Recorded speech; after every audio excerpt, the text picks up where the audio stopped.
Dr. Paul, welcome back to the show. Thank you. Good to be with you today. Now, I really wanted to have you on to discuss the whole impeachment charade that's going on right now, the little bit of professional wrestling, political theater that's going on. It's a little strange to me just from the perspective that it seems as though we all know what's going to happen with impeachment. We know that Donald Trump is not going to be removed from office. So my first question would be for you, as somebody who spent some time in Washington, what do you think the logic is for the Democratic Party? Why are they doing this? Are they just trying to damage Trump leading up to the election, or just what is the purpose here? Political power, because it has nothing to do with political philosophy or the concerns for the country or the deficits going on and the wars going on. It has nothing to do with that, because when they need to, they take a break and go and pass the budget and do all those kind of things. If they can perpetuate and change the rules so the wars will continue, they do it. They don't like Trump. It started off with that. I mean, the impeachment process has been going on since even before he was inaugurated.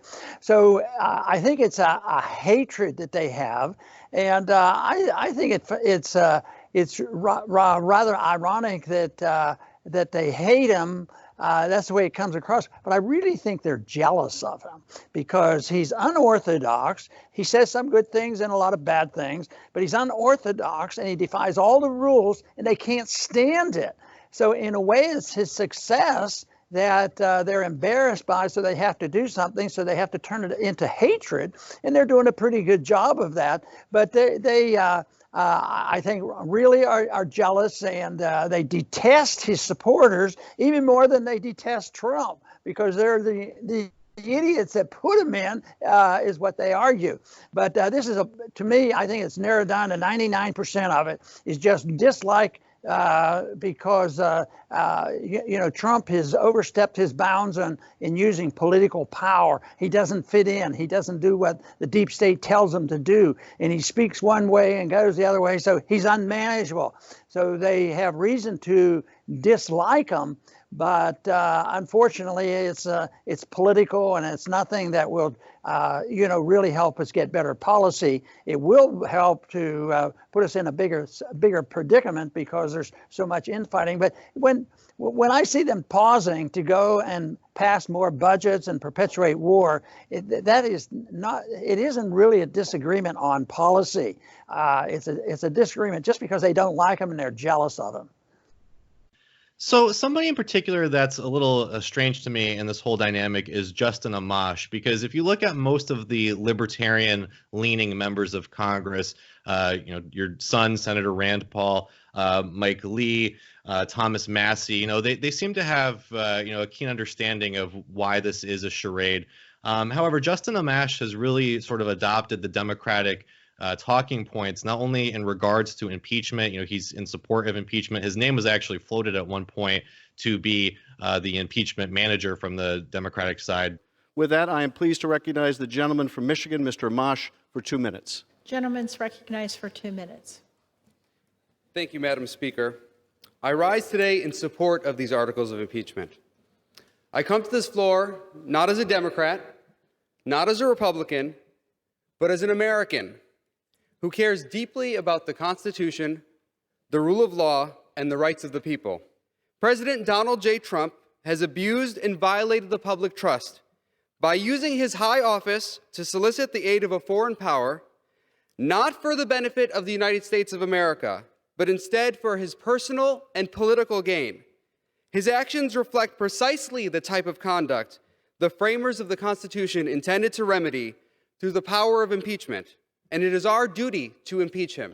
But also, just during the whole sort of Russiagate scandal, he was repeating a lot of these talking points, making little jokes. So I'm just wondering if you have any sort of thoughts or insight into why Justin Amash may be falling in line more with the Democrats here.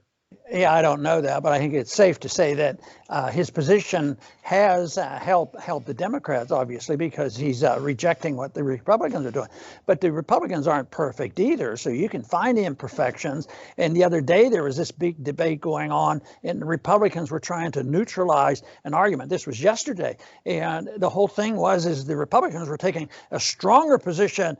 We really hate the Russians. We'd hate the Russians too, And so they were completely wrong on the foreign policy.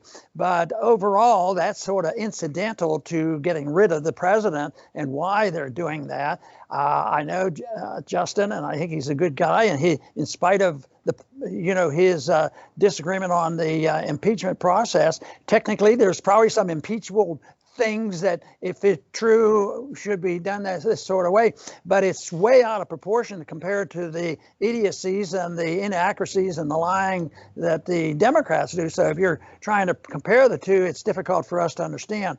But he votes well, and he has sound principles. And if we had everybody in the Congress voting like Justin votes, the world would be a better place. I guess I'm just sort of noticing a trend, and it's not just Justin Amash. It's you see it in the libertarian movement. You actually see it among Bernie Sanders supporters, where there's this kind of rift. Also, the leading contender for the Green Party nomination, Howie Hawkins, when he was on my show, he was also repeating a lot of these Russiagate talking points. So the media is they're following this Russiagate thing, which I think is serious. I think Trump ought to be impeached. I think it's obvious he saw collusion. He did collude, him and his son and his son-in-law. And, it's all over that first volume of the Mueller report. It's all over there. I mean, when people say, oh, it showed no collusion. No, it didn't. It says, Mueller says right away, I didn't talk about collusion. I talked about narrow legal definition of conspiracy. Plus, I can't indict a president, according to this OLC letter in the Justice Department. He just laid out the evidence for prosecutors, which has to be Congress. So from my perspective, it's just a little sad where you see sort of the folks who may have all been together against the Iraq war in the previous decade, where there's splits and rifts, where a lot of them are adopting these CIA talking points about Russia. How do you think that happened? How did this Russophobia really infiltrate these parties and movements? Well, they don't have a firm handle on a basic belief of non-interventionism because they drift over. And that is true. More of them have done that, but they're just not sticking to the principle of non-intervention. Because in non-intervention, you might reject getting involved, but you don't have to dissect out and find out exactly what you don't want to get involved in. And, the Chinese and the Russians and the Iranians are all going to have problems, but for us to, base all our judgment on that is wrong. But they do that. But I think it's a political thing, too. It's a consensus. And maybe they think they're being more independent and they're not so radical to take a position where they can't be critical. But I think that if they're joining the gang that has to bash Russia for the sake of bashing Russia, on my program, I talk about Russia and China, and when I think they do wrong, I mention it. I try very hard to, if I think Trump is saying something right and planning to do something, I encourage him. But our problem there is that some days we have to say, too bad he's not going to do what he said yesterday, and he changes his mind. So it's a job to do that. But to exactly understand why you see some libertarian types, all of a sudden joining the crowd that's going to bash Russia in particular, then I think they have the problem, and I can't fully explain it. And somebody who I think is really interesting in this election season is Tulsi Gabbard for a couple reasons. One is because she's been willing to kind of stand up to this neo-McCarthyism. We see now where she's suing Hillary Clinton for calling her a Russian asset, which is wonderful. I talked to Jill Stein about possibly doing that as well. She said that she's considering it. So I did want to bring it back to the Hillary Clinton thing because I did have a question about that because, she said you are a Russian asset pretty clearly. You've also had these smears against you from various, public figures in the corporate media and politicians. Have you ever considered any kind of legal action or lawsuit against any of these people? Mm-hmm. Are you going to be pursuing? We'll see. Okay. I'm sort of exploring whether that's possible or not.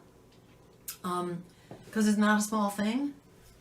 It's Sure. not a small thing to have to turn your life around to fight these smears. Right.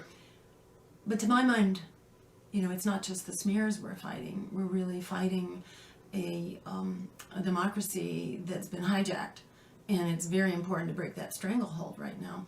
So, you know, to my mind, it's a battle worth fighting, and I'm fighting for much more than myself. But if I had my druthers, there are other ways I would rather be fighting that battle. But I also find Tulsi Gabbard interesting because she seems to be somewhat politically transcendent, and especially her campaign, her movement is where you see, these Bernie Sanders folks, Democratic socialists, people on the left supporting her. You also see a lot of libertarians supporting her, and you also see a lot of conservatives supporting her.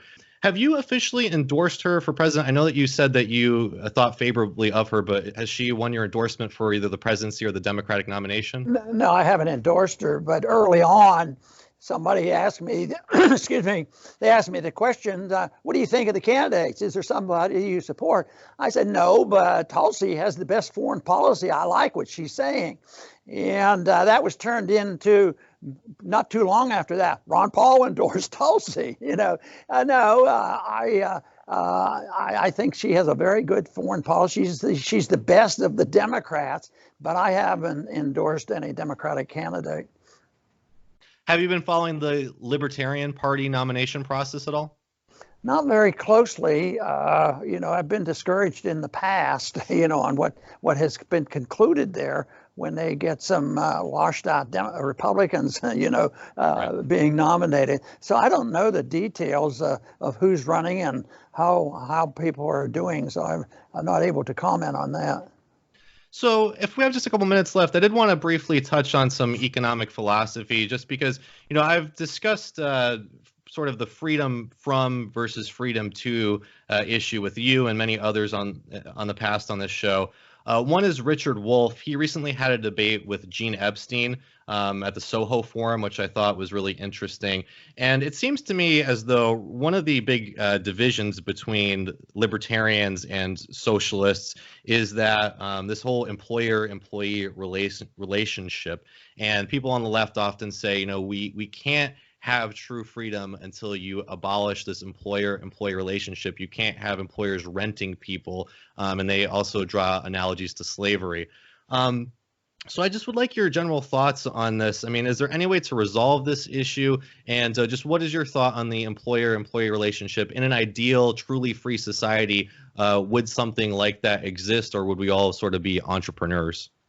Falsely charging somebody that they own somebody because they have an agreement and they work with them. I think it's self-ownership solves all the problems. We own our lives and we're responsible for it. If we do harm, we're responsible for the harm we do. If we earn and are productive, it's those goods and services that we produce that are ours. So I think it's self-ownership is the whole thing. And the only rule you have to follow is the non-aggressive principle. You can't hurt people, can't lie, cheat, steal, or kill. Isn't it ironic that our CIA leaders have said, that's what I've been taught to do, lie, cheat, steal, and kill. And so that they have to, when Pompeo said that, I said exactly opposite of what we need. But we need voluntarism when it comes between worker and businessman. They can join unions, they can pressure, they can negotiate, they can do everything. But neither side gets any benefits. The worker, by forming unions benefits from government to mandate it is wrong. But to prevent the workers banding together and getting what they want. But this whole idea, I didn't follow that debate. That sounds a little silly to me, that if you voluntarily go and work for somebody and say, and you pay me this much, if I produce, and have a contract and both agree voluntarily that somebody owns each other, that doesn't matter. Most of them think, if we did that, the businessman is going to cheat the living daylights out of it, which isn't true. I mean, I think back to the time of Andrew Carnegie, once he had to deal with a lot of workers, they had the best salary ever.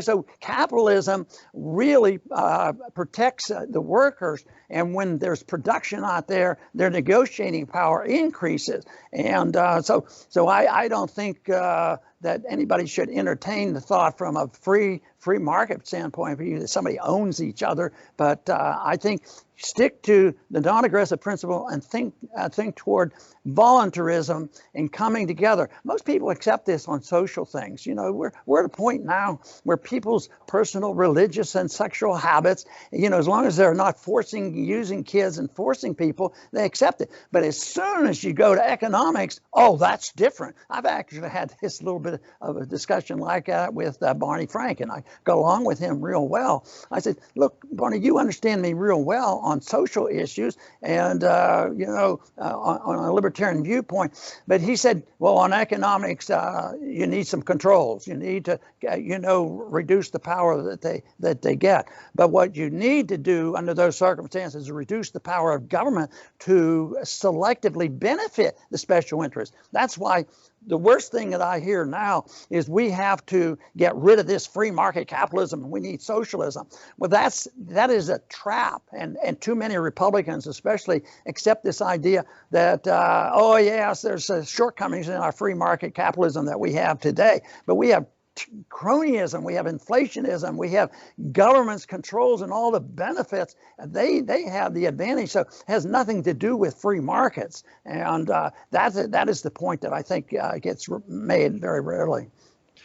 I guess one hangup that I have is that, you know, you see often this cooperation between big business and big government, which I know you've been outspoken about. I know that you're not a proponent of corporate capitalism, but I guess the question for me is, at what point does a business effectively become a part of government, or when do they sort of merge into the same thing? I mean, the Federal Reserve, for example, I mean, that's effectively a wing of the government, right? And we have, you know, these weapons manufacturers, companies like Raytheon and Boeing, and they're you know, part of the military industrial complex. Isn't that effectively part of the government? And would it be such a bad thing if the government was clamping down on them, also on, you know, Google and the Silicon Valley companies, which are effectively censoring people and stifling our constitutional rights? Isn't there a point where maybe government should step in to prevent government-like tyranny from these giant corporations? Sure, they should step in by getting out of the business. As long as what you describe happens, there will always have big business going to the government. When government has a military-industrial complex as big as it is, and we fight these wars, how can you do it any other way? So one is it's the foreign policy that creates that monster, and so it's a natural thing, and it's a natural thing for, you know, for the big social networks to, you know, get some benefits from the government, and then they provide all the surveillance of the people for the government. As long as government, okay, you say, well, okay, we're going to concede we have to have the government involved in medicine to make sure everybody has medical care. Well, yes, even though the argument could be that in a free market you get much better medical care. But let's say the government's doing it. Who's going to run it? Well, the special interests, the drug companies, the insurance companies. So that's natural. It's not like, okay, we're going to have the Obamacare, but we have to rein this in a bit and have a little bit more controls. And then so somebody that leans toward less government gets in there and they try to you know, modify the regulation, and it doesn't work. So you have to separate the two. Government should be very, very small. It should be there possibly, you know, for national defense purposes, possibly, and the founders were very interested in having a sound currency that you couldn't counterfeit. They said if you're a counterfeiter, you could get the death penalty, because those were the important issues.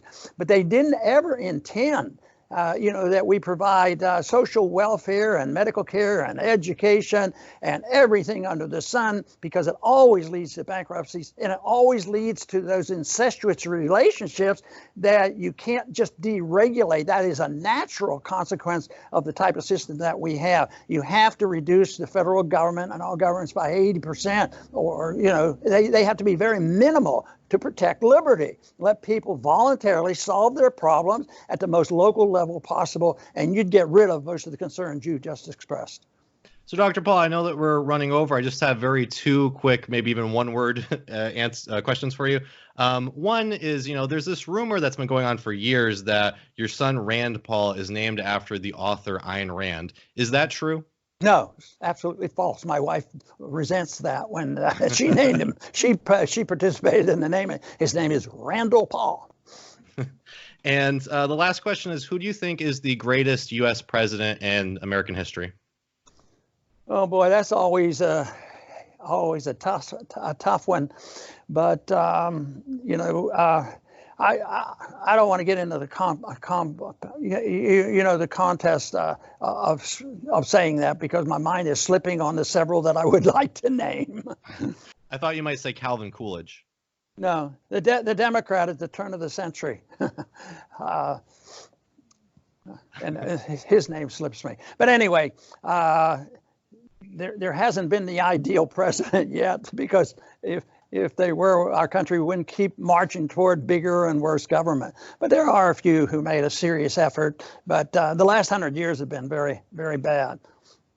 Well, Dr. Paul, Grover Cleveland is the name that I wanted to say. Grover Cleveland, he was a hard money man, and he was not for going off fighting wars. And he was probably the best Democrat ever, and maybe the best of all the Republicans. What about Andrew Jackson, though? He killed the bank. Yeah, he killed a lot of Indians too. Very true. Well, Dr. Paul, I really do appreciate you being on the show today. For folks who would like to follow you and stay up to date with everything that's happening with you, how can they do that? Well, the best is go to Ron Paul Liberty Report. I have a live 11 a.m. Show on the Liberty Report, but it's seeing us on YouTube. Wonderful. We do that. Dr. Paul, thank you again. I really do appreciate it, and hopefully we can have you back at some point in the future. Very good. Thank you.